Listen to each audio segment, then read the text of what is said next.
Jennifer இறந்து போனதை வச்சு ஜெனிஃபரை தம்பிக்காரன் தான் மர்டர் பண்ணியிருக்கான் அப்படிங்கிறத ஸ்பையை அரெஸ்ட் பண்ணிட்டு அதன் மூலியமா கண்டுபிடிச்சு இப்போ ஸ்பை எங்க கிட்ட தான் இருக்கா, உன்னை அரெஸ்ட் பண்ண போறோம் அப்படின்னு சொல்ல ஆரம்பத்துல நம்பாத தம்பிக்காரன் ஸ்பைக்கு கால் பண்றப்போ ஸ்பையோட போன் நம்ம பார்க்க கிட்டே இருக்கு. செம கோவமா இருக்கான். இதுக்கப்புறம் என்ன நடந்தது அப்படிங்கறத கண்டினியூவா பாத்துடலாங்க. இது எபிசோட் 17. அடுத்த எபிசோட்ல இந்த டிராமா எண்ட் ஆயிடும். அதுக்கப்புறமும் இதே சேனல்ல இதே மாதிரி சூப்பரான இன்வெஸ்டிகேஷன் டிராமாஸ் பார்க்கலாம். என்னோட வாய்ஸ் ஓவர் நரேட் பண்ற ஸ்டைல் ஸ்டோரி எல்லாம் உங்களுக்கு பிடிச்சிருந்தா மறக்காம லைக் பண்ணுங்க, சப்ஸ்கிரைப் பண்ணி வச்சுக்கோங்க, உங்க ஃப்ரெண்ட் அண்ட் ஃபேமிலிக்கும் ஷேர் பண்ணிக்கோங்க. இந்த எபிசோட ஸ்டார்டிங் சீன்ல ஆக்சுவலா இந்த தம்பிக்காரனை அரெஸ்ட் பண்ணி எல்லாம் விசாரிக்க முடியாதுங்க. ஏன்னா ஜெனிஃபர் மர்டர் பண்ணப்பட்டாங்களா அப்படிங்கிறது இன்னும் போலீஸ்க்கும் தெரியாது, ப்ராசிக்யூட்டருக்கும் தெரியாது, இவன் நம்ம பார்க்குக்கும் தெரியாது. ஒரு கெஸ்ல தான் நியூஸ்ல அந்த மாதிரி கொடுத்தாங்க. அந்த சமயத்துல தான் அந்த ஸ்பை போயிட்டு ஐயோ புதைச்ச இடத்துல அந்த டெட் பாடி இருக்கா அப்படின்னு செக் பண்ண போக அப்ப ஜெனிஃபரை கொண்டு இங்க தான் புதைச்சிருக்காங்க அப்படிங்கறத இவங்க கண்டுபிடிச்சிட்டாங்க. ஆனா அது ஆதாரப்பூர்வமா நிரூபிக்கப்படல. நான் கடைசியா தம்பிக்காரனை பார்க்கறதுக்கு ஜெனிஃபர் வந்திருக்கா, அதை வச்சு விசாரிக்கலாம். தம்பிக்காரன் கத்திக்கிட்டே சட்டையை பிடிக்கிறப்போ வெளியே இருக்கிற காய்ச்சல வந்துடுறாங்க. ஒன்றும் இல்ல சும்மா பேசிட்டு இருந்தோம் அவ்வளவுதான் அப்படின்னு சொல்லி அனுப்பிச்சிட்டு கூல் டவுன் ஆகுடா, டென்ஷன் ஆகாத அப்படின்னு சொல்லிட்டு தம்பிக்காரன் தனக்கு தானே சொல்லிட்டு சரி கேள்வி கேளுங்க அப்படிங்கிற சமயத்துல கடைசியா ஜெனிஃபர் உங்களை தான் பார்க்க வந்தாங்க அப்படிங்கிற கேள்வியை தான் பார்க்க கேட்கறாங்க. ஆனா அதை அசால்ட்டா ஹேண்டில் பண்ணிடுறான். கடைசியா என்ன பார்க்க வந்தாங்களா அப்படிங்கிறது எனக்கு தெரியாது. என் ஒய்ஃபோட ஃப்ரெண்டு ஜெனிஃபர் எங்க வீட்டுக்கு சாப்பிட வந்தாங்க, அவ்வளவுதான் எனக்கு தெரியும். அதுக்கப்புறமாக ஒரு ஹிட் அண்ட் ரன் கேஸ்ல நான் ஜெயில இருந்தேனே, என்ன பார்க்க உங்களுக்கு கூட தெரியும், உங்க கூட தானே உங்க செல்ல தானே நான் இருந்தேன் அப்படின்னு சொல்ற சமயத்துல அழகா எப்படி கோர்வையா பேசுவான், எப்படி மேனிபுலேட் பண்ணுவோம் அப்படிங்கிற நம்ம பார்க்க தெரியும். அதனால வேணுக்கும்னே தன்னோட அசிஸ்டன்ஸ்க்கெல்லாம் கால் பண்ற மாதிரி கால் பண்ணி நம்மளுக்கு கிடைச்சிருக்கிற டெட் பாடி தான் ஜெனிஃபரோட தான் அப்படிங்கிறதுக்கு டிஎன்ஏ டெஸ்ட்டுக்கு அனுப்புங்க, உங்க மரணம் எப்படி நிகழ்ந்தது அப்படிங்கிறதுக்கானது எல்லாத்தையும் நோட் பண்ணி வச்சுக்கோங்க, இந்த வாட்டி இந்த தம்பிக்காரன் எதுவும் பண்ணிடக்கூடாது பாத்துக்கோங்க அப்படின்னு சொல்லிட்டு ஓகே தம்பிக்காரா ப்ராசிக்யூட்டர் ஆஃபீஸ்ல உனக்காக காத்துட்டு இருக்கேன் அப்படின்னு போறப்போ இவ்வளவு நேரம் கூலா இருந்த தம்பிக்காரனுக்கு பயங்கர கோவம் வருது. உடனே காங்குக்கு கால் பண்ணி டே எப்படியாவது என் ஸ்பையை கண்டுபிடி, இவன் கிட்ட ஸ்பை கிடைச்சிருக்கு அப்படின்னா கண்டிப்பா ப்ராசிக்யூட்டர் ஆஃபீஸ்ல தான் வச்சு விசாரிச்சுட்டு இருப்பான், உடனே கண்டுபிடி, அவன் பேசினா நானும் நீயும் தொலைஞ்சோம் அப்படிங்கிறப்போ அவ்வளவுதான். காங்க உடனே இன்வெஸ்டிகேஷன் ரூம் எல்லா இடத்துலயும் தேடி பாக்குறாங்க, அங்க யாருமே கிடையாது. என்ன பண்றதுன்னு தெரியும். வெளியே போறப்ப கரெக்டா டைரக்டர் வந்து நீ நடந்த எல்லாத்தையும் தம்பிக்காரன் சொன்னானா அப்படிங்கிறதுக்கு காங்க ஆமான்னு சொல்றாங்க. சரி பார்க் எங்க பார்க்குக்கு கால் பண்ணு அப்படிங்கிறப்ப கரெக்டா அங்க பார்க் வராங்க. இப்போ டைரக்டருக்கு பயங்கர கோவம் வந்து பார்க் எகெயின் நீ ப்ராசிக்யூட்டர் ஆஃபீஸ்ல ஜாயின் பண்றதுக்கு முன்னாடி நான் என்ன சொன்னேன், அது தம்பிக்காரனோட எந்த விஷயத்திலையும் தலையிடக்கூடாது அப்படின்னு சொன்னேன் இல்லையா, எதுக்கு தேவையில்லாம இதெல்லாம் பண்ணிட்டு இருக்கு. அது மட்டும் இல்லாம காலங்காத்தால நீ இந்த தம்பிக்காரனை பாக்குறதுக்காக அவங்க கம்பெனிக்கு போயிருக்க அப்படிங்கிறப்போ சார் நான் போயிட்டு இங்க வர்றதுக்குள்ள உங்களுக்கு நியூஸ் வந்துடுச்சு, அவ்வளோ ஃபாஸ்டா வார்த்தைகள் பறக்கிறது போல இருக்கு அப்படிங்கிறதுக்கு அதெல்லாம் விடு, தேவையில்லாம தம்பிக்கார விஷயத்துல தலையிடுற அப்படிங்கிறப்போ எனக்கு வேணுங்கிறது ஒரே ஒரு கேள்விக்கான பதில், ஜூனை கொன்னது யாரு அப்படின்னு கேட்கறதுக்கிட்டே அது சூசைட்ரா அப்படின்னு டைரக்டர் சொல்றப்போ இல்ல ப்ராசிக்யூட்டர் ஆஃபீஸ்ல இருக்கிற அந்த இன்வெஸ்டிகேஷன் பண்ணக்கூடிய செல்லுல தான் அவர் இருந்தான், அவனுக்கு பக்கத்து செல்ல தான் நான் இருந்தேன். இப்போ ஒரு போலீஸ் தான் காவலா இருந்தாங்க, அவர் வெளியே போனதுக்கு அப்புறமாக தான் எவனோ வந்து மர்டர் பண்ணிருக்கான், சிசிடிவி ஃபுட்டேஜ்னு எந்த ஒரு ஆதாரமும் இல்ல, அவனை மர்டர் பண்ணிட்டு அது சூசைடா யாரோ பண்ணி வச்சிருக்காங்க, அது யாருங்கிறத நான் கண்டுபிடிப்பேன் அப்படிங்கிறப்ப கண்டுபிடிச்சிப்பியாமா, அதெல்லாம் இருக்கட்டும், தம்பிக்காரனோட ஒரு ஆளா நீ வாரண்டே இல்லாம கைது பண்ணி வச்சிருக்கியாமே, அந்த ஸ்பை எங்கேன்னு சொல்லு அப்படிங்கிறதுக்கு இந்த பக்கம் காட்டுறாங்க. ஸ்பையா அரெஸ்ட் பண்ணி ப்ராசிக்யூட்டர் ஆஃபீஸ்க்கு கூட்டிட்டு வந்தா என்ன நடக்கும் அப்படிங்கிறது நம்ம பார்க்க தெரியும். அதனாலதான் பேட் கிட்ட ஒப்படைச்சிருப்பாங்க. எல்லாரையும் கொண்டு புதைச்சவன் இல்ல, எல்லாரையும் சொல்ல முடியாது, தம்பிக்காரன் யாரெல்லாம் கொள்றாங்களோ அதை எல்லாத்தையும் ஸ்பை புதைச்சிட்டு இருந்தான். இப்போ அவனை கழுத்து வரைக்கும் புதைச்சு வச்சுட்டு பேட் பயங்கரமா போக்கு காட்டிட்டு இருக்காங்க. இப்படி இந்த பேடு அந்த ஸ்பையை டார்ச்சர் பண்ண சில விஷயங்கள் சொல்லியிருப்பான் போல இருக்குங்க. அதை வச்சுதான் கடைசியா தம்பிக்காரன் ஜெனிஃபர் ஒரு வில்லாக்கு கூட்டிட்டு போயிருந்திருப்பான் இல்லைங்களா, இது நம்ம சீக்கிரட்டா மீட் பண்ற இடம் அப்படின்னு சொல்லிட்டு அந்த இடம் எப்படி நம்ம பார்க்குக்கு தெரிஞ்சிருக்கோம்னா அந்த ஸ்பை சொல்லி தான். அங்க வந்து நல்லா வந்து சர்ச் பண்ணுங்க, ரொம்ப சின்ன பிளட் ஸ்டெயின் இருந்தா கூட ரொம்ப கவனமா நம்ம வந்து சர்ச் பண்ணணும் பாருங்க அப்படின்னு சொல்லிட்டு இருக்கிறப்போ இந்த பக்கம் இந்த கம்பெனியோட லீகல் டிபார்ட்மெண்ட்டை பாத்துக்கிற லாயர் வந்துட்டு கால் பண்ணிட்டு எனக்கு என்னமோ அந்த ஸ்பை வந்து பார்க்கோட ட்ராப்ல விழுந்துட்டான் தான் தோணுது தம்பிக்காரர் அப்படிங்கிற சமயத்துல ஐயோ அவன் ஏன் இதெல்லாம் பண்ணிட்டு இருக்கான், அந்த வில்லாவுக்கு ஜெனிஃபரை கூட்டிட்டு நான் போனது யாருக்குமே தெரியாது, இவன் ஏன் இப்படி எல்லாம் பண்ணிட்டு இருக்கான்னு எனக்கு ஒண்ணுமே புரியலையா அப்படின்னு சொல்லிட்டு தலை வலியா இருக்கு. அது மட்டும் இல்லாம ஸ்பை வந்து ப்ராசிக்யூட்டர் ஆஃபீஸ்ல இல்ல வேற எங்க வச்சு விசாரிச்சுட்டு இருக்காங்க அப்படிங்கறதையும் சொல்றாங்க.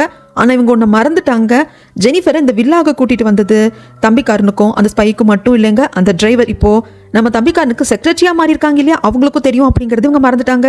ஆனா யார் மூலியமா அந்த வில்லா இருக்கிற இடம் தெரிஞ்சது பார்க்குக்கு அப்படிங்கறது இப்ப வரைக்கும் நம்மளுக்கு கூட சொல்லலைங்க. ஸ்பை ஒரு வேலை சொல்லிட்டாங்களா இல்ல அந்த செக்ரட்டரி சொன்னாங்களா அப்படிங்கிறது நம்மளுக்கு தெரியல. ஸ்பை சொல்லிருப்பானோ அப்படின்னு இப்ப எல்லாரும் சந்தேகப்படுறாங்க. ரொம்ப டென்ஷனா போன் பேசிட்டு திரும்ப யோன் நிக்கிறாங்க. யோனுக்கு பயமா இருக்கு, என்னமோ நடக்குது, தப்பா நடக்குது, எனக்கு ரொம்ப பயமா இருக்கு, ஜெனிஃபர் பத்தி தானே, நம்மள இருந்து எப்படி தப்பிக்க போறோம், நீங்க ப்ராமிஸ் பண்ணிருக்கீங்க இல்லையா என்னையும் பையனையும் பத்திரம் பாத்துப்பேன்னு சொல்லிட்டு காப்பாத்துவீங்களா அப்படிங்கிறப்போ எதுக்கும் கவலைப்படாத யோன் நான் பாத்துக்கிறேன் அப்படிங்கிறாங்க. ஆனா யோனுக்கு நல்லா தெரியுது கண்டிப்பா மாட்டுவோம், ஏதோ ஒரு பிரச்சனை வரப்போகுது அப்படின்னு சொல்லிட்டு நல்லா புரியுது. அதுக்கப்புறமாக கார்ல போயிட்டு இருக்கிற சமயத்துல தான் செக்ரட்டரி கார் ஓட்டிட்டு இருப்பாங்க. இப்போ செக்ரட்டரி மேல டவுட் வருது, அந்த வில்லா எனக்கும் ஸ்பையும் தாண்டி இந்த செக்ரட்டரிக்கு தான் தெரியும், இவன் ஏன் சொல்லியிருக்க கூடாது அப்படிங்கிற டவுட் வருது. நாம ஏன் ஸ்பையை டவுட் பண்ணணும், உனக்கு நம்ம அவ்வளோ செஞ்சிருக்கோம், எவ்வளோ அடியும் உதவியும் வாங்கினா கூட நம்மளுக்கு எதிராக கண்டிப்பா வாக்குமூலம் கொடுக்கவே மாட்டான், செத்தாலும் சாவேனை தவிர்த்து நம்மளுக்கு துரோகம் பண்ண மாட்டான், அங்கிருந்து நம்ம ரிட்டர்ன் கூட்டிட்டு வந்தது இவன் தானே, அப்ப நம்மளுக்கு இவன் டிரைவரா இருந்தானே, இவனா இருக்குமா அப்படிங்கிற யோசனை வருது. ஆனா இங்க இந்த வில்லால சின்ன எவிடன்ஸ் கூட கிடைக்கவே இல்லைங்க. ஜெனிஃபர் இங்க வந்தாங்க அப்படிங்கிறதுக்கானது பார்க்கெல்லாம் நொந்துட்டாங்க, என்ன பண்றது அப்படின்னு சொல்லிட்டு நிக்கிறப்போ உள்ள இருந்துட்டு ஃபாரன்சிக் டிபார்ட்மெண்ட்ல சர்ச் பண்ணிட்டு இருக்க ஒருத்தவங்க கூப்பிடுறாங்க, பார்க் சார் இங்க வாங்கன்னு சொல்லிட்டு. தரையில அங்கங்க கொஞ்சமா பிளட் ஸ்டெயின் இருக்குங்க. ரத்த கரையை துடைக்க முயற்சி பண்ணிருக்காங்க, ப்ராப்பரா துடைக்கல. இது போதும், இதை வச்சு டெஸ்ட் பண்ணா இது ஜெனிஃபரோட தான் அப்படிங்கிறது தெரிய வந்துடும். ஜெனிஃபர் இங்க வந்திருக்கான்னு ப்ரூஃப் ஆயிடும், அவளுக்கு இந்த இடத்துல தான் மர்டர் பண்ணிருக்காங்க அப்படிங்கிறதும் ப்ரூவ் ஆயிடும். இது ப்ராசிக்யூட்டர் ஆஃபீஸோட டைரக்டருக்கு வர டைரக்டர் உடனே அந்த தம்பிக்காரனுக்கு கால் பண்ணி சொல்ல, சார் டிஎன்ஏ டெஸ்ட் எடுத்தாங்கன்னா அது ஜெனிஃபர்னு தெரிஞ்சா அவ்வளோதான் சார்ங்கிறப்போ, சரி நான் என்ன பண்றதுன்னு பாக்குறேன்னு சொல்லிட்டு தம்பிக்காரனுக்கு பயங்கர மண்டை காய்ச்சலா இருக்கு. இந்த ஸ்பை எங்க போனா, ஸ்பை பார்க் கையில கிடைச்சோ எதுக்கு ஹைட் அண்ட் சீக் விளையாண்டுட்டு இருக்கா அப்படிங்கிற சமயத்துல தான் பேட் ஸ்பையை வச்சு செய்யறாங்க, செம்ம டார்ச்சர் கொடுக்குறாங்க. அப்ப கரெக்டா நம்ம பார்க் வராங்க. பேட் என்ன பண்ணிட்டு இருக்க அப்படிங்கிறதுக்கு, இவன் தானே நம்ம பல கஷ்டங்கள் அனுபவிக்கிறதுக்கு காரணம், அம்புதான் பேட், வில் எங்கேயோ இருக்கு அப்படிங்கிறப்போ இருந்துட்டு போகுது. இந்த அம்பை வச்சுதான் நம்ம வில்லையே வளைக்க போறோம் அப்படிங்கிற சமயத்துல பொறுமையா நம்ம பார்க் உட்காந்து பல விஷயங்களை சொல்றாங்க. இது பாரு, எனக்கு கீழே ஒர்க் பண்ண டிடெக்டிவ நீ மர்டர் பண்ண ட்ரை பண்ணிருக்க, ஆனா ஒரு உயிருக்கு எந்த ஆபத்தும் ஏற்படல, அது அட்டெம்ப்ட் மர்டரா போகும். அப்புறம் பேடோட பாஸ், அவரை நீ டைரக்டா மர்டர் பண்ணல, ஆனா அட்டாப்சி பண்ண டாக்டரை மர்டர் பண்றதுக்காக அந்த ட்ரக்கை கொண்டு வந்து ஏத்த முன்னாடி கார்ல இருந்து அந்த பாஸே இறந்து போயிட்டாரு. ஜெயில இருந்து ரிலீஸ் ஆனதுக்கு அப்புறமாக ப்ராசிக்யூட்டர் ஆஃபீஸ்ல பதவி ஏத்துக்கிறதுக்கு முன்னாடி 2 மாசம் நாய்ப்படாத பாடுபட்டு அந்த தம்பிக்காரனுக்கு எதிராக ஆதாரங்களை சேர்த்துட்டு இருந்தேன். ஆனா அது எல்லாமே உன்னதான் பாயிண்ட் அவுட் பண்ணதே தவிர்த்து உங்க 2 பேரையும் லிங்க் பண்ற மாதிரி எவிடன்ஸே கிடையாது. அவனை கோர்ட்ல நிறுத்துற அளவுக்கு ஸ்ட்ராங்கான எவிடன்ஸே இல்லை. நிறைய எவிடன்ஸ் எல்லாம் ரொம்ப மிஸ் ஆகுது. அதை வச்சு அவன் ஈஸியா தப்பிச்சிருவான். ஆனா கண்டிப்பா இதெல்லாம் நீ தான் பண்ண அப்படிங்கிறதுக்கு டைரக்ட் லிங்கான ஸ்ட்ராங்கான எவிடன்ஸ் கிடைச்சிச்சு. இதை வச்சு கோர்ட்ல ப்ரொடியூஸ் பண்ணோம்னு வச்சுக்கோ, உனக்கு கண்டிப்பா மரண தண்டனை கிடைக்கும். ஆனா அந்த தம்பிக்காரன் என்ன பண்ணுவான் தெரியுமா, அசால்ட்டா அவன் நழுவி போயிட்டு உன்னை பலி கொடுத்துருவான். என்னை பொறுத்த வரைக்கும் நீங்க 2 பேரும் தப்பு பண்ணிருக்கீங்க, ஆனா உன்னை பண்ண வச்சது எல்லாம் அவனை கோர்ட்ல நிறுத்தணும்னு ஆசைப்படுறேன், அதுக்கப்புறம் உன்னோட விருப்பம் அப்படின்னு சொல்ற சமயத்துல கால் வருது. யாரு என்ன ஏதுன்னு பேட் கேட்கறதுக்கு எனக்கு தெரிஞ்ச தம்பிக்காரன் ப்ராசிக்யூட்டர் ஆஃபீஸ்க்கு வந்துட்டான் போல இருக்கு. அவ்வளவுதான், இந்த ஸ்பையை நம்ம இங்க வச்சுட்டு இருக்க முடியாது, நம்ம கூட்டிட்டு போகணும் அப்படின்னு சொல்லி இந்த பக்கம் அந்த தம்பிக்காரன் ப்ராசிக்யூட்டர் ஆஃபீஸ்க்கு வரப்போ அங்கே மீடியா பீப்பிள்ஸ் எல்லாம் இருக்காங்க. இவனோட வில்லால கிடைச்ச அந்த பிளட் ஸ்டெயின் ஜெனிஃபரோட தான் அப்படிங்கிறத டிஎன்ஏ பண்ணி கண்டுபிடிச்சிட்டாங்க. அதை பத்தி எல்லாம் கொஸ்டின் கேட்கறதுக்கு தெரியாது, அதை பத்தி எனக்கு எதுவும் தெரியாது. சரி எல்லாத்துக்கும் தெரியாதுங்கிறீங்க, நீங்க எதுக்கு இப்போ ப்ராசிக்யூட்டர் ஆஃபீஸ்க்கு வந்திருக்கீங்க அப்படின்னு கேட்கறதுக்கு, அதை நீங்க ப்ராசிக்யூட்டர் பார்க்க தான் கேட்கணும் அப்படின்னு சொல்ற சமயத்துல பார்க்கு ஸ்பையை கூப்பிட்டு வந்துட்டு இருக்காங்க. பக்கத்துல பேடு உட்காந்துருப்பாங்க. வர்ற வழியில கூட பார்க்க பயங்கரமா பிரெயின் வாஷ் பண்ணுவாரு. இதை பாரு, உனக்கு இன்னொரு சான்ஸ் இருக்கு, நீ பண்ணுனது தப்பு தான், பாவம் தான், பட் இருந்தாலும் நீ ஒரு கருவியா இருந்திருக்க, நீ எந்த பிளேமையும் எடுத்துக்காம இதெல்லாம் பண்ண சொன்னது தம்பிக்காரன் தான் அப்படின்னு சொல்லிட்டேன்னா உனக்கு வாழ்றதுக்கு இன்னொரு சான்ஸ் இருக்கும் அப்படின்னு முடிஞ்ச அளவுக்கு பயங்கரமா பிரெயின் வாஷ் பண்றாங்க. அதுக்கப்புறம் ஸ்பையை ப்ராசிக்யூட்டர் ஆஃபீஸ்க்கு கூப்பிட்டு வராங்க. அப்போ சீஃப் ப்ராசிக்யூட்டர் பார்த்துட்டு, இதுக்கப்புறம் நான் பாத்துக்கிறேன் பார்க், இதுக்கப்புறம் நம்ம விசாரிக்கிற விசாரணையில தான் இருக்கு அப்படின்னு சொல்லிட்டு தம்பிக்காரன் லாயர் கூட உட்காந்துட்டு இருக்கிறப்போ தம்பிக்காரன் இன்வெஸ்டிகேட் பண்றதுக்காக பார்க்க வராங்க. அந்த சமயத்துல ஜெனிஃபர் போட்டோவை காட்டிட்டு, உங்க வில்லால இவங்க பிளட் ஸ்டெயின் கிடைச்சது, இவங்க எப்படி உங்க கிட்ட வந்தாங்க, நானும் ஜெனிஃபரும் அஃபேர் வச்சிருக்கோன்னு சொல்றீங்களா அப்படிங்கிறதுக்கு, ஆமாங்கிறதுக்கு அதுக்கான ஆதாரம் அப்படி இப்படின்னு சொல்லிட்டு இன்னும் திமிரா பேசிட்டே இருக்கான். இன்னும் சில ஆதாரத்துல கூட பார்க்க கொடுக்குறாங்க. நீங்க ஸ்பையை வச்சுதான் ஜெனிஃபரை மர்டர் பண்ணிருக்கீங்க, ஏன்னா அந்த வில்லால உங்களுக்கு ஸ்பையோட ஃபுட் பிரிண்ட் கூட கிடைச்சது. அது மட்டும் இல்லாம ஜெனிஃபர் காணாம போனதாக கருதப்படுற அடுத்த நாள்ல இருந்து இந்த ஸ்பைக்கு அதிகமா கால் பண்ணிருக்கீங்க. அதுக்கு முன்னாடி கூட உங்களுக்கும் ஸ்பைக்கும் கனெக்ஷன் இருக்கு அப்படிங்கிறதுக்கான அந்த கால் ரெக்கார்டு இல்லைங்க, கால் பண்ணிருக்காங்க அப்படிங்கிறதுக்கான லிஸ்ட் மட்டும் தான் இருக்கு. இது என்னது வம்பா போச்சு, நான் என் இஷ்டப்படி யாருக்கு வேணா கால் பண்ணலாம் அப்படின்ட்டு இவன் பாட்டுக்கு பேசிட்டே இருக்கா. இந்த பக்கம் அந்த ஸ்பையை விசாரிக்கிறது சீஃப் ப்ராசிக்யூட்டரும் டிடெக்டிவும் தான். அந்த சமயத்துல அவன் நெஞ்சலத்தமா, எனக்கு தெரியாது, எனக்கு ஜெனிஃபர்னா யாருன்னே தெரியாது அப்படிங்கிறப்போ, ஜெனிஃபர் காணாம போனது விசாரிக்கிற சமயத்துல தான் ஜெனிஃபர் இப்போ உயிரோடு இருக்கிறது தம்பிக்காரனா அண்ணங்காரனா அப்படிங்கிற டவுட் எனக்கு இருக்கு, அது விசாரிச்சு சொல்லுங்க அப்படின்ட்டு ஒரு பிரைவேட் டிடெக்டிவை கன்சல்ட் பண்ணிருப்பாங்க. அந்த இடத்துல அந்த பிரைவேட் டிடெக்டிவ்க்கு காசு கொடுத்து இப்போ உயிரோடு இருக்கிறது அண்ணங்காரன் தான் அப்படிங்கிற மாதிரி நீங்க ரிப்போர்ட் கொடுக்கணும் அப்படின்னு சொல்லிட்டு சொல்லியிருப்பாங்க. அதுக்கு இந்த ஸ்பை தான் காசு கொடுத்துருப்பான். இந்த டிடெக்டிவ் கிட்ட விசாரிக்கிறப்ப தெரிய வந்திருக்கும். இதை வச்சு கேட்கிறப்போ இந்த ஸ்பைக்கு என்ன சொல்றதுனே தெரியல. அதுக்கப்புறம் இந்த ஸ்பை ரெஸ்ட் ரூம் யூஸ் பண்ணிட்டு இருக்கிறப்போ தம்பிக்காரனும் ரெஸ்ட் ரூம் யூஸ் பண்றதுக்காக வந்திருப்பான். அப்போ ஸ்பை கிட்ட பேசுறதுக்காக ஃபர்ஸ்ட் அவன் கேட்கறது, உனக்கு என்ன எவ்வளவு வருஷமா தெரியும் ஸ்பை அப்படிங்கிறதுக்கு, சார் 6 வருஷமா உங்களுக்காக நான் ஒர்க் பண்ணிட்டு இருக்கேன், இந்த 6 வருஷம் நீ எனக்காக நிறைய பண்ணிருக்க அப்படிங்கிற சமயத்துல, சார் அதெல்லாம் ஒன்றும் இல்லை, ஏன் சார் இப்படி பேசுறீங்க ஸ்பை சொல்றதுக்கு, இது பயங்கரமான பிராங்க், எனக்கு கூட அந்த பார்க் விளையாண்டுட்டான், அந்த வில்லாவை நீ தான் சொன்னேன்னு சொல்லிட்டேன் அப்படிங்கிறப்போ, இல்லை சார் நான் சொல்லல, சத்தியமா என் உயிரே போயிருந்தாலும் சொல்லியிருக்க மாட்டேன் அப்படிங்கிறப்போ எனக்கு தெரியுது, அப்போ கண்டிப்பா அது என்னோட அப்போ டிரைவரா இருந்து இப்போ செக்ரட்டரியா இருக்கிறவன் தான் சொல்லியிருக்கணும் அப்படிங்கிறது தம்பிக்காரனுக்கு கன்ஃபார்ம் ஆயிடுது. அது மட்டும் இல்லாம அவங்க அந்த வில்லால ஜெனிஃபரோட பிளட் ஸ்டெயினை கண்டுபிடிச்சிருக்காங்க. அதுக்கு என்ன பண்ணலாம் அப்படின்னு சொல்லிட்டு ஒன்னும் சொல்றது இல்லை, இது அப்படியே ஓப்பனா சொல்லிட்டு அவன் பாட்டுக்கு போயிடுறான். அதுக்கப்புறமாக இந்த பிளட் ஸ்டெயின் கிடைச்சுதான், இது ஜெனிஃபரோட தான், பாருங்களேன் ஒத்து போகுது லாயர் அப்படின்னு தன்னோட லாயர் கிட்ட சொல்றப்போ, இதே ஆட்டிடியூட் இதே மாதிரி தான் ஃபர்ஸ்ட் ஒரு கேஸ் இவன் மேல வந்திருக்கும் இல்லைங்களா, இவனுக்கு சொந்தமான வில்லால வேற ஒரு பொண்ணை மர்டர் பண்ணியிருப்பான். அந்த சமயத்துல தானே இவனை பிடிக்க போகிறப்போ இத்தனை விஷயமும் நடந்திருக்கும். அப்போ விசாரிச்ச நம்ம பார்க்குக்கு அந்த ஆட்டிடியூட் நல்லாவே தெரியும். இது அப்படி டிட்டோவா ஒத்து போகுது. இதுவே போதும் இவன் தம்பிக்காரன் தான் சொல்றதுக்கு. ஆனா இது ஆதாரமா கோர்ட் ஏத்துக்குமா எனக்கு தோணுது, என்னால கெஸ் பண்ண முடியுதுன்னு சொன்னா வேற வழியெல்லாம் பல்ல கடிச்சிட்டு உட்காந்துட்டு இருக்கிறப்போ, அப்போ சீஃப் ப்ராசிக்யூட்டர் நான் ஸ்பையை விசாரிச்சேன், அவன் தான் ஜெனிஃபரை கொன்னானா அப்படின்னு சொல்லிட்டான் அப்படின்னதும் அப்படியே நக்கெல்லாம் தம்பிக்காரன் சிரிப்பான். ஆமாதாங்க, தம்பிக்காரனுக்காக ஸ்பை வேலை செய்யறதுனால அவனுக்கு ஸ்பைன்னு பேர் வச்சிருக்கோம். ஆனா தம்பிக்காரன் என்னோட ஒன் ஆஃப் த எம்ப்ளாயி, எனக்கு ஒரு பர்சனல் அசிஸ்டன்ட் மாதிரி அப்படின்னு சொல்லியிருப்பான். இப்போ இந்த கேஸ் எப்படி போகும்? அந்த ஜெனிஃபர் பொண்ணை கடத்திட்டு வந்து ஏதோ தப்பா நடந்துக்க பார்த்துருக்கான். பர்சனல் அசிஸ்டன்ட் அப்படிங்கிறதுனால இது தம்பிக்காரனுக்கு சொந்தமான வில்லாக்குள்ள போயிட்டு வர ஆக்சஸும் இவங்கிட்ட இருந்திருக்கும். அங்க அந்த பொண்ணை கூட்டிட்டு போயிட்டு தன்னோட ஆசைக்கு இனங்கள் அப்படிங்கிறதுக்காக மர்டர் பண்ணிட்டா அப்படிங்கிற மாதிரி இந்த கேஸ் போக போகுது. அது நம்ம பார்க்குக்கும் புரிஞ்சு போச்சு. இப்படி போயிடவே கூடாதுன்னு தான் நினைச்சாரு. ஆனா கடைசியில் அது அப்படிதான் நடந்து தொலைஞ்சிருக்கு. இது கேட்டதும் செம கோவத்தில் வந்து அவன் சட்டையை பிடிக்கிறதுக்கு ஸ்பை இருந்துட்டு நான் தான் ஜெனிஃபரை கொன்னேன் அப்படின்னு சொல்லிடுறான். அதுக்கப்புறம் நம்ம தம்பிக்காரனோட லாயர் வந்து பார்த்து, சார் அவ்வளோதான், கேஸ் முடிஞ்சிச்சு, நம்ம போகலாம் அப்படிங்கிறாங்க. அதுக்கு முன்னே நான் வந்துட்டு ஸ்பையை பார்க்கணும் அப்படின்னு சொல்லிட்டு வர்றப்போ புரிஞ்சிடுச்சு இல்லையா, ஸ்பை தான் சொன்னதை டைரக்டா சொல்லனாலும் புரிஞ்சுக்கிட்டு பண்ணியிருக்கான் அப்படிங்கிறதுனால வெரி குட். இதுக்கப்புறம் உன்னை சீக்கிரம் வெளியே கொண்டு வர்றதும் ஜெயில நீ சௌரியமா உன்னை பார்த்துக்கிறதும் என்னோட பொறுப்பு அப்படிங்கிறாங்க. சார் அதெல்லாம் இருக்கட்டும், நான் தான் ஜெனிஃபரை கொண்டு இருக்கேன் இல்லையா, அந்த வெப்பன் எங்க இருக்குன்னு என்கிட்ட கேட்டிருக்காங்க, அது எனக்கு எங்க இருக்குன்னு தெரியல, நான் என்ன சொல்லட்டும் அப்படிங்கிறதுக்கு அது எந்த இடத்துல இருக்கும் அப்படிங்கிறதையும் தம்பிக்காரன் சொல்லிடுறான். அதுக்கப்புறம் தனா வெட்டா வர ஆப்போசிட்ல நம்ம பார்த்துட்டு ஏன் இப்ப பார்த்தாலும் சேமாவே இன்வெஸ்டிகேட் பண்றீங்க, கிட்ட நான் இன்னும் வெரைட்டி எதிர்பார்க்கிறோம் அப்படின்னு சொல்லிட்டு போறப்போ பயங்கர கோவம் வருது. சாமின்கோன்னு கத்துன்னு கத்தி பார்க்க கூப்பிட்டாலும் அவன் திரும்பி பார்க்கறது இல்ல. ஏன்னா அது தம்பிக்காரனோட பேரு. அந்த பேரை சொல்லி கூப்பிட்டு இவர் திரும்பி பார்த்தா எப்படி அண்ணங்காரனோட பேரை சொல்லி தானே கூப்பிடணும். அதனால அடப்போடா அப்படிங்கிற மாதிரி அசால்ட்டா போனதுக்கு அப்புறமாக இங்க ப்ராசிக்யூட்டர் ஆஃபீஸ்ல இருக்கிற இந்த கஸ்டடி ரூம் தான் காட்டுறாங்க. ரெஸ்ட் ரூம் போறதுக்காக அங்க இருக்கிற செக்யூரிட்டி எழுந்து போனதுக்கு அப்புறமாக அங்க யாரோ வராங்க. அதுவும் இந்த ஸ்பை இருக்கிற அந்த செல்லுக்குள்ளேயே வராங்க. பயந்து போய் திரும்பி பார்த்தா அங்க இருக்கிறது பார்க் வந்து ஸ்பையை பார்த்து கை நீட்டி குடு அப்படிங்கிறப்போ ஒரு பெண்ணை எடுத்து கொடுக்குறாங்க. இந்த பெண்ல தாங்க ரெக்கார்ட் செட் பண்ணியிருப்பாங்க. தம்பிக்காரன் ஸ்பையை பார்த்தப்போ அந்த மர்டர் வெப்பன் எங்கேன்னு கேட்குறாங்க சார் அப்படின்னு சொல்லிட்டு கேட்டதுக்கு தம்பிக்காரன் எந்த இடத்துல மர்டர் வெப்பன் இருக்கு அப்படிங்கிறதையும் சொல்லியிருப்பாங்க இல்லைங்களா, அப்பவே ரெக்கார்ட் பண்ணியிருப்பாங்க. ஆக்சுவலாக ஸ்பை எப்பவும் ஓகே நம்ம எல்லாம் உண்மை சொல்லிடலாம் அப்படிங்கிற மைண்டுக்கு வந்துட்டான். ஆனா அதுக்கு முன்னாடி நீ தான் ஜெனிஃபரை கொண்டேன்னு ஒத்துக்கோ, அப்பதான் அந்த தம்பிக்காரனுக்கு மேல இன்னும் நம்பிக்கை வரும். அவன் ஜெனிஃபரை மர்டர் பண்றதுக்காக யூஸ் பண்ண மர்டர் வெப்பனை எங்க வச்சிருக்கேன் அப்படிங்கறதும் சொல்லுவான். அப்படிங்கிற மொத்த பிளானையும் போட்டதே இவங்க தான். இப்போ அது கொடுத்ததுக்கு அப்புறமாக இதுக்கப்புறம் தான் ரியலான இன்வெஸ்டிகேஷன் ஸ்டார்ட் ஆக போகுது அப்படின்னு சொல்லிட்டு இப்போ இவனை கூப்பிட்டு போய் இன்வெஸ்டிகேட் பண்ணுங்க. இதுக்கப்புறம் தான் ஸ்பை வந்து நடந்த எல்லாத்தையும் கோர்வையா சொல்ல போறாங்க. ஸ்பையை கூப்பிட்டு போனதுக்கு அப்புறமாக நம்ம பார்க்கிங்கே உட்காந்துட்டு ஃபீல் பண்றாங்க. ஏன்னா இந்த இடத்துல தான் இதே செல்ல தான் ஜூன் சாகிறதுக்கு முன்னாடி இருந்தாங்க. இங்க இருந்திருந்தா பக்கத்து செல்ல இருந்தா பார்க்கு கிட்டயும் பேசியிருப்பாங்க. நான் உன்னை நம்புறேன் பார்க், நீ எப்படியோ தப்பிச்சு வெளியே போயிடு, எல்லா பிளேமே இப்போ என் மேல இருந்தாலும் கண்டிப்பா உன்னால நான் என்ன சொன்ன ப்ரூஃப் பண்ண முடியும். இந்த பிரச்சனை எல்லாம் ஓஞ்சதுக்கு அப்புறமாக குட்டி பாப்பா நான் பார்க்க வரேன்னு சொல்லியிருப்பான் இல்லையா, அதெல்லாம் கேட்க அவ்வளோ கஷ்டமா இருக்கு. சின்ன பையன் பாவம் ஜூன் அப்படின்னு சொல்லிட்டு ரொம்ப வேதனையா இருக்கு. டே தம்பிக்காரா இதுக்கப்புறம் இருக்குடா உனக்கு அப்படின்னு சொல்லிட்டு இப்பொழுதுக்கு இந்த வாய்ஸ் ரெக்கார்டரை நாம வந்து பத்திரப்படுத்தி தான் வைக்கணும், அவனை கொஞ்சம் டிஸ்ட்ராக்ட் பண்ணணும். அப்படிங்கிறப்போ இப்போ உயிரோட இருக்கிறது தம்பிக்காரன் தான், செத்து போனதான் அண்ணங்காரன் அப்படிங்கிறத சீஃப் ப்ராசிக்யூட்டரும் நம்புறாங்க. டிடெக்டிவ் ஏற்கனவே தெரியும் இல்லையா, இப்போ 3 பேரும் பேசிக்கிற சமயத்துல என்ன பண்ண முடியும், மறுபடியும் ஒரு ஃபிங்கர் பிரிண்ட் எடுக்கலாமா அப்படிங்கிறதுக்கு இல்ல. அவன் ஆசிட் எல்லாம் போயிட்டு இருக்கிற பைப்போட வெளிப்புறத்தை நல்லா பிடிச்சான். அப்போ அவன் ஸ்கின் பயங்கரமா டேமேஜ் ஆயிருக்கும். இப்போ ஃபிங்கர் பிரிண்ட் எடுத்தா கூட அது சரியா விழாது. சரி அடுத்தது இவங்க இறந்து போன அண்ணனோட டெட் பாடியை கலெக்ட் பண்றப்போ இவனோட சொந்த பேரை தான் தம்பிக்காரன் சைன் பண்ணியிருப்பான்.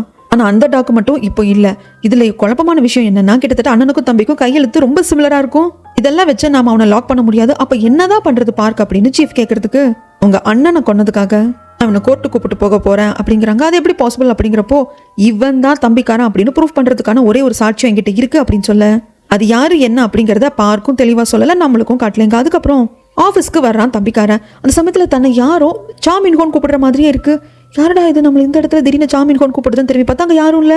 பின்னுக்கவே வந்துட்டு இருக்கிற செக்ரட்டரி கேட்குறாங்க, சார் என்னாச்சு சார் டிஸ்டர்பன்ஸா இருக்கீங்க அப்படிங்கிறதுக்கு இல்லை அதெல்லாம் ஒன்றும் இல்லை அப்படின்னு சொல்லிட்டு சைக்காட்டிஸ்ட்டை பார்க்கறதுக்காக வந்திருக்காங்க. ஏற்கனவே வந்து பார்த்துருப்பாங்க இல்லையா. இப்போ வந்து என்ன சொல்றாங்கன்னா என்னமோ தெரியல, எல்லாரும் என்னோட தம்பி பேரை சொல்லி என்ன கூப்பிடுற மாதிரி இருக்கு, பட் நான் தான் அண்ணன், எல்லாரும் என் தம்பி பேரை சொல்லி என்ன கூப்பிடுறாங்களா, ஒருவேளை நான் தான் தம்பியும் எனக்கே தோணுது அப்படிங்கிற மாதிரி சொல்றதுக்கு சார் நீங்க 2 பேரும் ஐடென்டிக்கல் ட்வின்ஸ், அதுல ஒருத்தங்க இறந்து போறப்போ அவங்க குணாதிசயங்கள் இன்னொருத்தங்களுக்கு ஓட்டிக்கிறது அப்படிங்கிறது சாதாரண விஷயம் தான், ஒன்றும் பிரச்சனை இல்லை சார், நான் டேப்லெட்ஸ் எல்லாம் கொடுக்குறேன், அதை கண்டினியூவா ஃபாலோ பண்ணுங்க, அடுத்து அகைன் கவுன்சிலிங்க்கு வாங்க அப்படின்னு சொல்லி அனுப்பிச்சிக்கிறாங்க. இப்படி இவங்க 2 பேரும் வெளியே வர்றப்போ மக்கு கூட செல்லுல இருந்து அந்த பர்சனும் வராங்க.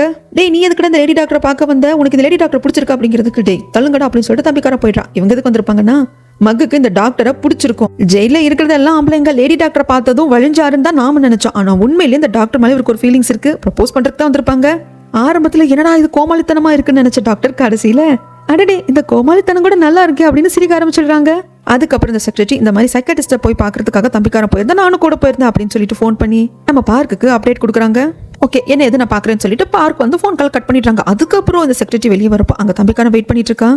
செக்ரட்டரி என் ஃபோனை நான் டேபிள்லேயே வச்சுட்டேன், ஃபோனை கொஞ்சம் கொடுக்குறியா, கால் பண்ணிட்டு கொடுக்குறேன் அப்படின்னு சொல்லிட்டு ஃபோன் கேட்கறதுக்கு கொடுக்குறேன் சார் அப்படின்னு தங்கி கொடுக்குறாங்க. கடைசியாக யாருக்கோ டயல் பண்ணியிருப்பாங்க, அந்த நம்பருக்கு திருப்பி கூப்பிட அதான் சொல்லிட்டு இல்லை ஈவினிங் 5 o'clock நான் ரெடியாக இருப்பேன், நம்ம 2 பேரும் ரெஸ்டாரண்ட் போகலாம், ஓகேவா, எதுக்கு மறக்கா கால் பண்ணிட்டு இருக்கா அப்படிங்கிறதுக்கு அச்சோ சாரிங்க நான் செக்ரட்டரி கிடையாது, நான் அவரோட பாஸ் பேசுறேன், ஃபோன் என்கிட்ட இல்ல, கால் பண்ணலாம் அப்படின்னு சொல்லிட்டு செக்ரட்டரியோட ஃபோன் வாங்கினா தெரியாதனமா அவங்களுக்கு டயல் அடிச்சு மன்னிச்சிடுங்க அப்படின்னு சொல்லிட்டு செக்ரட்டரி கிட்டே அந்த ஃபோனை திருப்பி கொடுக்குறாங்க. இந்த செக்ரட்டரி ஏதோ பொண்ணை டேட் பண்ணிட்டு இருக்க போல இருக்கு அப்படிங்கிறதுக்கு ஆமா சார் ஈவினிங் பார்க்க போனுங்கிறதுக்கு okay okay enjoy. Blind data, அதனாலதான் சேவ் கூட பண்ணாம வச்சிருக்க நம்பரை.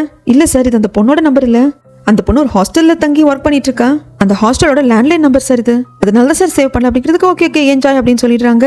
அதுக்கப்புறம் தான் நம்மளுக்கு தெரிய வருது இந்த செக்ரட்டரி 2 ஃபோன் யூஸ் பண்றாங்க. பார்க்க கிட்ட பேசிக்கிறதுக்குனே தனி ஃபோன் இருக்கு.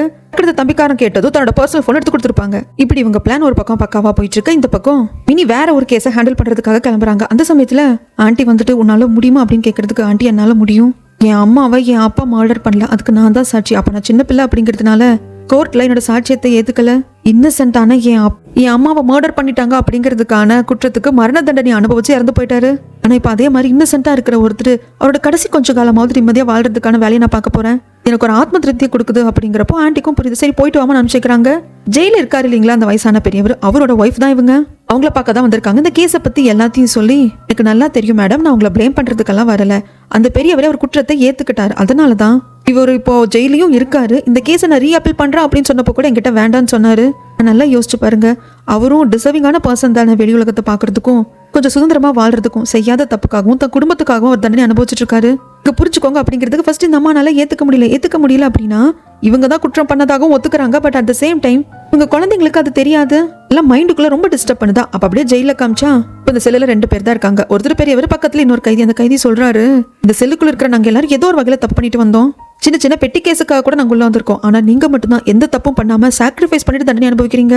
ஆனா நல்லா யோசிச்சுக்கோங்க, அந்த மினி பொண்ணு தான் ஹெல்ப் பண்றேன்னு சொல்றா இல்லையா, உங்க ஒய்ஃப் வருஷத்துக்கு ஒரு வாட்டி தான் உங்களுக்கு லெட்டர் எழுதுறாங்க, அவங்க பாட்டுக்கு வெளி உலகத்துல அவங்க குழந்தைங்க கூட சந்தோஷமா இருக்காங்க, யாரு கண்டது, உங்களுக்கு பிடிச்ச மாதிரி இன்னொருத்தனை கூட கல்யாணம் பண்ணிருக்கலாம், டேட் கூட போகலாம். இப்படி என்னதான் சொன்னாலும் பெரியவர் மனசு மாறுறது இல்ல, பரவாயில்ல இது நானா ஏத்துக்கிட்டது, இதுல நான் யாரையும் பிளேம் பண்ண விரும்பல அப்படின்னு சொல்லிடுறாங்க. நான் பக்கத்துல இருக்கிற இந்த கைதிக்கு உங்க கூட இருக்கிறதே நான் சந்தோஷமா நினைக்கிறேன் சார், நீங்க ரொம்ப பியூரான சோல் அப்படிங்கிறாங்க.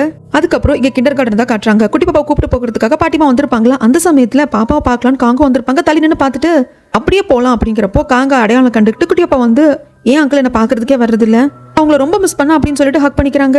குட்டி பாப்பாவை பார்க்க காங்குக்கு அவ்வளவு கஷ்டமா இருக்கு, அப்படியே ரொம்ப மெல்ட் ஆயிடுறாரு. அப்ப பாட்டிமா வந்து என்னாச்சு காங்கி, இப்பெல்லாம் நான் பார்க்கவே முடியறது இல்ல, பார்க்குக்கு எகென்ஸ்டா நீ ஆஜராகி வாதார், நான் அதை பத்திலாம் நான் தப்பு எடுத்துக்க மாட்டேன்ப்பா, நீ உன் கடமையை செஞ்சிருக்கேன், உன் வேலையை செஞ்சிருக்கேன், அதுக்கு இதுக்குப்பா நான் கவுச்சுக்க போறேன், பழைய மாதிரி வீட்டுக்கு வந்துட்டு போப்பா அப்படின்னு சொல்றாங்க. இங்க சீனை அப்படியே கட் பண்ணா தம்பிக்காரன் எதுக்கால இருக்கிற நம்மளுக்கே இது தம்பிக்காரன் தான் அண்ணன் கிடையாதுன்னு ஈஸியா கண்டுபிடிக்க முடியுதுன்னா அப்ப கூடவே இருக்கிற யோனால எப்பவோ கண்டுபிடிச்சிருக்க முடியும்னு நம்ம பார்க்க கெஸ் பண்ணிட்டு யோனை கூப்பிட்டு விட்டுருப்பாங்க பேசுறதுக்காக. யோனு வந்திருப்பாங்க. எதுக்காக என்ன கூப்பிட்டீங்க அப்படின்னு கேட்கறதுக்கு சீஃப் ப்ராசிக்யூட்டர் மூலியமாக நான் கேள்விப்பட்டேன், அந்த கம்பெனி சம்பந்தப்பட்ட எல்லா ஃபைல்ஸும் டாக்குமெண்ட்ஸும் அந்த பேப்பர் கம்பெனிக்கான டீடைல்ஸ் எல்லாத்தையும் நீங்க தான் கொடுத்தீங்களாமே, அதனாலதான் உங்ககிட்ட ஒரு உதவி கேட்டு வந்திருக்கேன். இப்போ உங்க பக்கத்துல இருக்கிறது அண்ணங்காரன் கிடையாது தம்பிக்காரன் தான் அப்படிங்கிறது உங்களுக்கு நல்லாவே தெரியும், உங்களை வச்சுதான் அதை ப்ரூவ் பண்ணும் அப்படின்னு நான் நினைக்கிறேன்.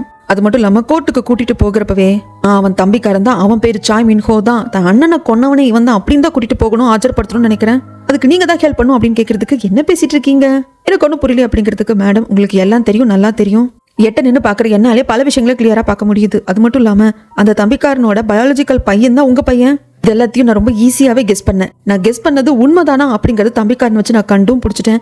நீங்க உங்க பையன்கிட்ட என்ன சொல்லுவீங்க, அவங்க அப்பா அவன் எப்படி பாப்பான், ஒரு மர்டரரா பாப்பானா, அதனால பேர் அவனுக்கு தெரிய வந்தா அவனோட growth எப்படி இருக்கும், அவன் மனநிலைமை எப்படி இருக்கும், அது பெரிய டிராமாவா மாறிடாது, புரிஞ்சுக்கோங்க மேடம் அப்படின்னு சொல்லிட்டு பயங்கரமா குழப்பி விட்டுருப்பாங்க. இதே மனக்குழப்பத்துல தான் வீட்டுக்கும் வந்து டின்னர்ல சாப்பிட்டுருப்பாங்க. அப்ப கூட தம்பிக்காரன் கேட்டிருப்பான் என்ன யோன்னு ஒரு மாதிரி இருக்கேன்னு சொல்லிட்டு, அதெல்லாம் ஒன்றும் இல்லைன்னு சாப்பிட்டு முடிச்சதுக்கு அப்புறமாக தம்பிக்காரன் வீட்டில் இருக்கிற ஆஃபீஸ் ரூம்ல உட்காந்து யோசிச்சு பாக்குறான். அந்த சமயத்துல தான் நம்மளுக்கு ஒண்ணு காட்டுறாங்க, இவங்க 2 பேரும் பேசிக்கிட்டு தம்பிக்காரன் கேட்டிருந்திருப்பான், யோனை இந்த மாதிரி பார்க் கூப்பிட்டுருக்கான் பேசுறதுக்கு அப்படிங்கறத எப்படியோ வேற ஏதோ ஸ்பை வச்சு கண்டுபிடிச்சிட்டான் போல இருக்கு. இவங்க உட்கார்ந்து இருக்கிற டேபிளுக்கு பின்னாடியே ஒருத்தர் போய் உட்கார வச்சு அந்த பேக்ல விட்டு கேட்கறதுக்கான கருவியும் வச்சுட்டு கார்ல உட்காந்து இது எல்லாத்தையுமே கேட்டிருப்பான். என்ன பார்க் அவ்வளோ ஆசைப்படுறியா என்ன வந்து தம்பிக்காரன் அப்படிதான் ஊர் உலகத்துக்கு காட்டுறதுக்கு, அதுக்கு நீ என்னோட ஒய்ஃப் யோன் கிட்ட வரைக்கும் வருவேன்னு யோசிச்சே பார்க்கல, எனக்கு தெரிஞ்சு உன் ஒய்ஃபை கொண்டு போய் நான் உன்னையும் கொண்டிருக்கணுமோ அப்படிங்கிற மாதிரி தம்பிக்காரனுக்கு தோணுது. அந்த சமயத்துல யோன் வராங்க. வந்தவங்க நம்ம 2 பேரும் ட்ரிங்க்ஸ் பண்ணலாமா அப்படின்னு கேட்கறாங்க. தம்பிக்காரனும் ஓகே அப்படின்னு சொல்லிட்டு ட்ரிங்க்ஸ் பண்ற சமயத்துல யோன் ரொம்ப கன்ஃபியூஸா இருக்கா. தம்பிக்காரன் புரிஞ்சுக்கிட்டு யோன் நான் நீ நம்ம பையன் 3 பேரும் சேர்ந்து இந்த கண்ட்ரி விட்டு எங்காவது போயிடலாமா, எனக்கு இந்த கம்பெனி இந்த வீடு இங்க இருக்கிற எதுவும் எனக்கு முக்கியம் கிடையாது, எனக்கு நீயும் நம்ம பையனும் தான் முக்கியம், அம்மா பேஷண்டா இருக்காங்க ஹாஸ்பிட்டல்ல, அவங்க சௌரியமும் வச்சு இங்கேயே நம்ம பாத்துக்கலாம், நாம மட்டும் போலாம், என்ன சொல்ற, அப்பதான் என்னால உன்னையும் நம்ம பையனையும் பாதுகாக்க முடியும் அப்படிங்கிற சமயத்துல யோனும் யோகேன்னு சொல்லிடுறாங்க. இந்த பக்கம் பார்க் தன் குழந்தைய வந்து கதை சொல்லி தூங்க வைக்கிறாரு. அது மட்டும் இல்லாம பார்க்கோட வீட்டுல தான் பேடும் இருக்காங்க. தம்பிக்காரனை ஆஜர்படுத்தினா மட்டும்தாங்க பேடோட நேம் கிளியர் ஆகும். புரிஞ்சுக்கிட்டு தீசோவோட அம்மா கூட அக்செப்ட் பண்ணிக்கிறாங்க. அதுக்கப்புறம் காங்க தான் காட்டுறாங்க. காங்குக்கு உள்ள என்னமோ உறுத்திக்கிட்டே இருக்கு. அந்த குட்டி பாப்பா வந்து அங்கிள் தன்கிட்ட பாசமா பேசுறப்போ உன் அம்மா கொன்னது யாருன்னு எனக்கு தெரிஞ்சும் அவனுக்கு நான் சப்போர்ட்டிவா இருக்கேனே, நம்மளுக்கு ஜீஷோவும் ஃப்ரெண்டு தானே, அது இல்லாம நாம அவளை ஒன் சைடா வேற லவ் பண்ணிருக்கோம், இவ்வளோ விஷயங்கள் இருந்தும் நம்ம எதுக்கு தம்பிக்காரன் கூட சேர்ந்தோன்னு தெரியல அப்படின்ட்டு காங்குக்கு தன்னை நினைக்கிறப்ப வெறுப்பா இருக்கு. இங்க சீனை அப்படியே கட் பண்ண அந்த செக்ரட்டரி கால் பண்ணிட்டு, சார் என்கிட்ட கூட கடைசி நிமிஷத்துல தான் சொன்னாங்க அந்த தம்பிக்காரன் தன் ஒய்ஃபையும் பையனையும் கூட்டுக்கிட்டு இந்த நாட்டை விட்டே போறான் சார், ஏதாவது பண்ணுங்க அப்படிங்கிறப்போ உடனே பார்க்க அவனை எப்படியாவது ஏர்போர்ட்லயே வச்சு மடக்கி பிடிச்சணும்னு நினைக்கிறாங்க. ஏர்போர்ட்டுக்கு வைக்கணும் வந்துட்டு இருக்கிறப்போ இந்த பக்கம் தன் குழந்தை ஒய்ஃப் எல்லாம் இடத்துல உட்கார வச்சுட்டு நான் போய் போர்டிங் பாஸ் வாங்கிட்டு வரேன், பாஸ்போர்ட்ல கொடுத்து போர்டிங் பாஸ் வாங்கிட்டு திரும்பி பார்த்தா யோனிக்கான பையனிக்கான பார்த்தா அவங்க எங்கேயோ நடந்து போயிட்டு இருப்பாங்க. யோன் எதுக்கு அங்க போனோம் அப்படின்னு சொல்லிட்டு யோனை பார்க்கலாம் பேசலான்னு இவர் வர்றதுக்குள்ள பார்க் வந்து பிளாக் பண்றாங்க. இந்த ஆளை அரெஸ்டும் பண்றாங்க. அப்போ யோன் திரும்பி நின்று பார்த்து அழுவாங்க. ஓரளவுக்கு தம்பிக்காரனுக்கு புரியுது, ஓகே யோன் வந்து காட்டி கொடுத்துட்டா அப்படின்னு சொல்லிட்டு யோன் அப்படின்னு கத்துறப்போ அழுதுகிட்டே யோன் போயிடுவாங்க. அந்த சமயத்துல பார்க் வந்துட்டு சாமின்ஹோ உங்களை நாங்கள் அரெஸ்ட் பண்ணுறோம், அதுக்கான வாரண்ட் இது, உங்கள் அண்ணனை மர்டர் பண்ணியிருக்கீங்க, ஜெனிஃபரை மர்டர் பண்ணியிருக்கீங்க, ஜூனை மர்டர் பண்ண சொல்லி ஸ்பைக்கு ஆர்டர் கொடுத்துருக்கீங்க, அட்டாப்சி பண்ண டாக்டரையும் மர்டர் பண்ண சொல்லி ஸ்பைக்கு ஆர்டர் கொடுத்துருக்கீங்க, அதே மாதிரி ஸ்பையை வச்சு டிடெக்டிவையும் மர்டர் பண்ண பார்த்துருக்கீங்க அப்படின்னு சொல்கிறப்போ டேய் சாமின்ஹோ அப்படிங்கிறது என் தம்பி, அவன் செத்து போயிட்டான்டா, நான் அண்ணங்காரன்டா அப்படின்னு சொல்லிட்டு பயங்கரமாக கத்துவான். கடைசியில் ஜீஷோவை நீங்கள் மர்டர் பண்ணியிருக்கீங்க அதுக்காக கைதி பண்ணுறோம் அப்படின்னு சொல்லிட்டு பார்க்க ஒரு கத்துவாங்க பாருங்க. தம்பிக்காரனே அடங்கிடுவான். கடைசியாக தன் ஒய்ஃபை மர்டர் பண்ணது இவன் தான் சொல்கிறப்போ அவ்வளோ வேதனையாக இருக்கும் பார்க்குக்கு. இதுக்கப்புறம் என்ன நடந்தது அப்படிங்கிறத அடுத்த ஃபைனல் பார்ட்டில் பார்த்துடலாங்க.